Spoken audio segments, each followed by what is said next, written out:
Are Greek gods just biblical characters? And how many messiahs do Christians have? Plus, the importance of hospitality. Hi everyone, I'm Rabbi Yossi Madvig, and welcome to Jews Did It First. You are my life, my length of days. You are the rhythm in my veins. My heart pulses to your name. I rise from sleep and speak. Okay, I've got an exciting show for you today, but first I want to ask a small favor. Please subscribe and leave a review. It's Google Play, iTunes, whatever.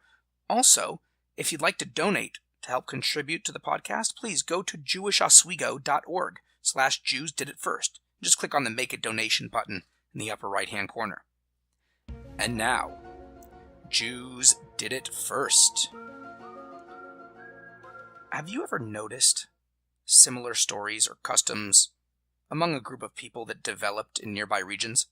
I'm sure you have. For instance, the Aztecs and the Mayans have a lot of similarities, and there's a lot of cultural and linguistic sharing. The Greek and Roman pantheon are extremely similar. Well, in the Middle East, the Greeks sprang up shortly after the Jews had conquered and settled the land of Israel. One of the Greek gods in particular caught my attention one day, and that's the story of Heracles. Hercules is the Roman name for him, and for the purposes of this program, I'll just identify them as the same, even though the Greek story did come first. But listen, I'm not a historian, I'm not Greek, I'm not Roman, I'm just a rabbi. So the basic story is that Zeus, the head god, had a child with a human woman, and they named him Heracles, or Hercules. And because of his demi-god status, he was imbued with an extraordinary amount of superhuman strength. He's said to have protected people from oppressors. He fought armies, killed a lion and other beasts, and out of jealousy, his wife, Deianira, poisoned him, causing him to lose his powers, and ultimately led to him choosing a voluntary death. Now, I'll give you a few seconds to see if you can figure out where I'm going with this.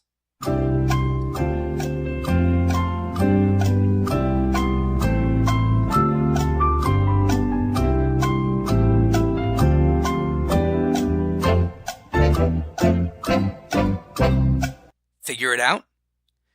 Well, the story of Hercules is recorded in the 12 Labors of Hercules by a man believed to be Peisander, a Greek poet, around 600 BCE or so. Now, there is mention of him in the Odyssey as well, Homer's Odyssey. That's around 800 BCE, but it doesn't seem that the story of Heracles is fully developed at that point. But let me tell you of a similar story that's about 300 to 400 years older. There's a woman approached by a divine being. This divine being told her that she will have a son, and that he will be different. And he saves the people from their oppressors. The child is born and has superior strength. He protects people, fights armies, even a lion, specifically. In the end, he's weakened by his wife, Delilah, which ultimately leads to him choosing a voluntary death. Okay, guys, one more chance.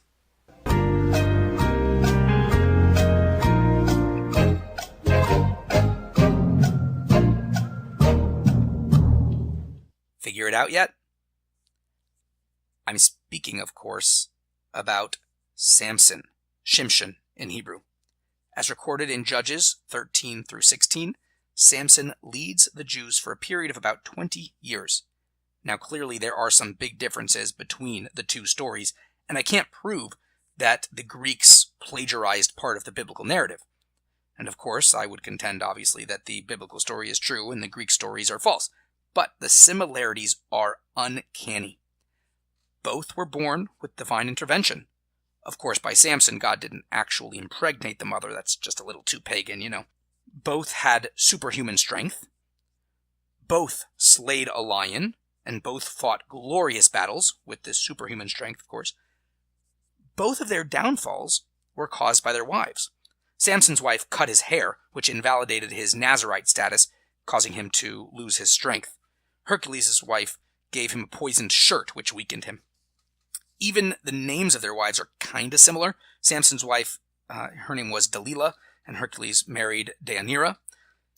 And finally, both chose to die voluntarily. Samson pushed the main pillars of a Philistine temple that he was in when he was captured, causing the building to collapse on not just his enemies, but as well as himself. Hercules just, laid down to die. Now, like I said, there are major differences, but when it comes to much of the baseline story of Hercules, Jews did it first. As an aside, there also seems to be a very strong connection to these two, to the story of Samson and the virgin birth story of Jesus back in the 1st century CE. We'll talk about that a little next week, which leads us right to the counter-missionary. This will, God willing, be the last segment I do on Isaiah 53. The truth is we could probably spend another 3 hours on it, but I think you've got the main gist of how Jews view this chapter of the Bible. The last thing I want to do is a thought experiment. Let's grant the missionary premise that it's not just a passage about the nation of Israel during the Messianic era, but that it's actually speaking of an individual person, the Messiah himself. If that's the case, could it at all be referring to Jesus? I would contend no. The most damning verse for this theory is verse 10. So there's a few phrases in verse 10 that make it impossible to be talking about him. First off, it says, if his soul makes restitution. Well, what do you mean, if? If Jesus is who they claim he is, then shouldn't it at least say when? I mean, is there a doubt that he'll get on the right side with God? And also, the Hebrew phrase of restitution for the soul, asham nafsho, indicates a restitution for sin. Asham means guilt or sin, not guilt like you feel bad, but guilt like you're guilty. Now, wasn't he supposed to be sinless, according to Christians? Now, the verse says that if he does this, that he will see seed and prolong his days. So problem number one in this part is the seeing of seed. Now, I don't think Jesus had any children. Okay, you may want to claim, as many missionaries do, that it therefore refers to students or followers, more spiritual rather than literal children. Okay, let's examine this claim. The Hebrew word used here is zera, seed. Now this word is like the English word seed. It can refer to seeds that you plant in the ground or human seed, egg and sperm. So therefore it's only used to refer to actual physical offspring. Never is it used in the Bible to refer to some kind of spiritual, or metaphorical, or other non-literal offspring. And don't worry, Hebrew does indeed have a word to use in such situations. That word is ben, son, or bat would be daughter. Now this can refer to an actual physical child, or as a metaphor for a student, a follower, or some kind of heir to an inheritance. The most blatant example of the contrast between zera, seed, and ben, son, is in Genesis 15, verses 2 through 4. There, Abraham is complaining that he has no children to inherit him. Therefore, he tells God that it seems Eliezer, his servant, will inherit him. Now, how does he refer to his servant? He calls him Ben Meshech Beti, the Damascene son of my house, because, Abraham continues, you have given me no zera, seed, therefore the Ben, son of my house, is my heir. God goes on to tell him that he will indeed give him seed, namely Isaac, etc., etc., etc. You know the rest of the story. If you don't, go read it. It's good stuff.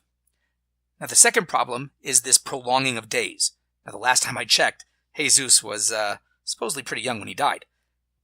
And again, you could argue, as missionaries tend to do, that it means figuratively, not literally. It's referring to resurrection or everlasting life or something like that. It doesn't mean a lengthening of, days like a mortal life.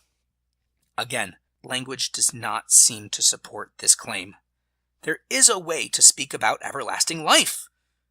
The Bible uses the phrase lechaye olam, which literally means, long life, everlasting life. It's sort of a idiom. Olam means world, or a long time, could be used to mean forever. And we see this in Daniel 12:2, for example. But ya'arich yamim, a lengthening of days, which is the phrase used here, is only used in the Bible to refer to a mortal life that will be prolonged, but eventually come to an end, a regular person's life being extended. And we see this used in Devarim, Deuteronomy, chapter 17, verse 20, as well as 25:15. It's used in Mishle, Proverbs, chapter 28, verse 16, as well as Kohelet, Ecclesiastes, chapter 8, verse 13. And furthermore, what kind of blessing is long life if, as Christians say, he is God himself incarnate? And by definition, he should live forever, right? And I don't want to get into a nuanced discussion of Trinitarian theology, but certainly on its face, the idea is a little bit strange. Again, there's so much more to unpack regarding the missionaries' understanding of Isaiah 53, but these are the most relevant, and I think 3 segments is enough, don't you? And just to whet your appetite, like I said, next week we'll be talking about the virgin birth story. Now, again, I'm not trying to reverse missionize to Christians here. Please don't take this segment as a slam on Christianity. I'm merely showing that attempting to use the Jewish Bible, especially in this case Isaiah 53, is not helpful to their claim. Now, a short Devar Torah for this week's Torah portion, Vayera. After circumcising himself, Abraham was, understandably, in a lot of pain. However, his heart leapt for joy when 3 visitors, whom we later learn are really angels, come for a visit.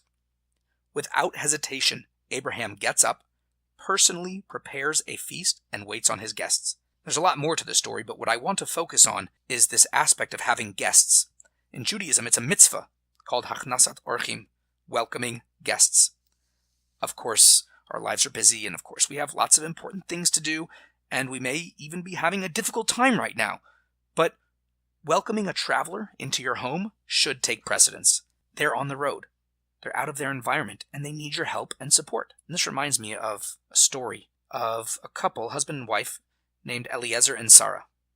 They had no children for a long time, and often had guests in their house. One Shabbat, the Sabbath, a destitute traveler comes to their door. Of course, Eliezer welcomes him in, lets him participate in the Shabbat meal, and even lets him stay the weekend in his home. The other guests were appalled, since it was clear this man violated the Sabbath to get here so late, and according to some versions of the story, the visitor was very rude to his hosts. But Eliezer and Sarah attended to his needs nevertheless. When seeing his guest off on Sunday, the man revealed to Eliezer that he was really Eliyahu Hanavi, Elijah the prophet, sent to test him, and he passed with flying colors. Therefore, he told him that he and his wife would have a very special and holy son after all of these years. And indeed, about 1 year later, little Yisrael was born to the selfless couple. Now he grew up to be none other than Rabbi Yisrael Baal Shem Tov, the founder of the Hasidic movement in the late 17th, early 18th centuries, popularizing the mystical approach to the Jewish faith and lifting the spirits of the masses after some of the worst pogroms and violence the Jews saw, on par with the Holocaust. I mention this because I'm going to New York City with several college students this weekend for the International Jewish Student Shabbaton, and I am extremely grateful to the families in New York City that are hosting the students and me. The students don't observe Judaism as strictly as these families, and they're sometimes a little rough around the edges, just like the guest in our story, but the loving Hasidic families of New York, inspired by the vision of the Baal Shem Tov and his successors, especially the Lubavitcher Rebbe, Rabbi Menachem Mendel Schneerson, welcome them with open arms, and I am sure they'll receive many blessings from God for their hospitality. Well, that's it for this week. As always, please feel free to continue the conversation with me at Oswego Rabbi on Twitter, or you can email rabbi@jewishoswego.org, or on the Facebook page, Jews Did It First. Leave a comment. We'd love to hear from you. I can't wait to tell you all about New York City. Enjoy the rest of your week, and Shabbat Shalom. Countless are your praise. You are the power that saves. Some days I take hours to pray, but even if my tongue was sweet and lips graceful, I would still be unable to praise you. I'm grateful. I promise to be loyal and faithful. I'll represent you. I won't disgrace you. Thank you for taking me in your wings. You make me sing. Besides you, I have no king. You are my rock, my refuge. I got to bless you. I love to love you. There's none above you. I raise my hand in holiness and blow a kiss. I don't